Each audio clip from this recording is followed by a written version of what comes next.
It has been a heartbreaking day for people living in western Wisconsin. An EF2 tornado touched down last night, leaving a trail of destruction about 40 miles long.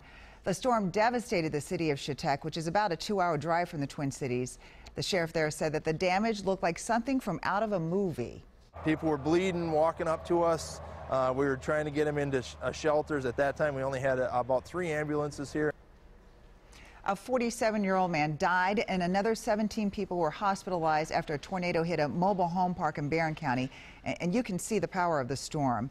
The National Weather Service says that winds reached 130 miles per hour. They snapped trees and splintered everything in their way. It could be days or weeks before power is fully restored. They are not in the clear yet. Potentially more severe weather is on the way. WCCO has been on the ground in Wisconsin since the storm hit. Chris will continue tracking the latest storm. Bill Hudson is near Bruce, Wisconsin, but we want to begin with Frank Vascellaro, who is in Chetek this evening. Frank? Amelia, good evening, everyone. We're a little north of Chetek and a little south of the towns of Cameron, and there are thousands and thousands of trees down as you drive up through this area. One of those trees fell on Ron Copping's home last night. Obviously, you can see the damage it caused there. What you might not be able to tell is that the tornado actually lifted his home 3 feet off its foundation last night and caused a gas leak here on his property. Fortunately, he was not home, and so many people are fortunate in this community. You heard what the sheriff said, a scene out of a movie, bloodied folks coming up to him seeking help. And that is the scene that you can tell played out over here last night with all the destruction. The big concern right now, like Mr. Copping, he had a massive gas leak in his place, and tonight they're still looking, trying to find out if there are more gas leaks, if there are down power lines. As you're traveling up here, it's slow going on some of these back roads. You literally can't get through some of them. Number of crews from all over the state are trying to go ahead and help with this. We have a really interesting perspective of things from a drone that we sent up today. It gives you a really clear, close view of the destruction that happened. This is the Prairie Lake Mobile Home Park, and you can see just how thorough the damage is. There are about 50 homes here. There is debris everywhere. Some places you can tell where the homes were. Some, there's no indication that a home even stood there. And while so much was destroyed and there's evidence of so much damage here today, one woman told us it was her faith that kept her strong and is keeping her strong. I was praying and praying at work that he was going to be safe, our animals were going to be safe, and that our trailer house was going to be safe. And God answered our prayers because our trailer house was barely touched. And I'm really thankful for that.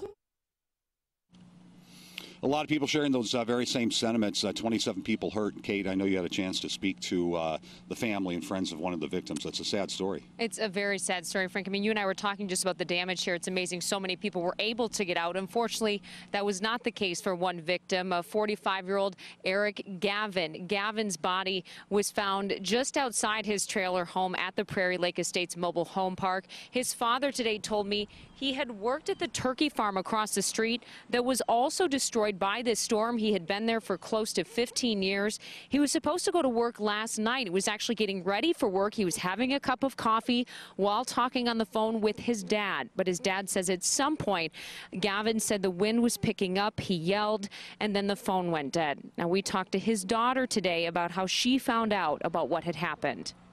And I got a phone call about what was going on here. I came down. And then I waited at Mosaic with everybody. I was waiting for him to get off the bus. And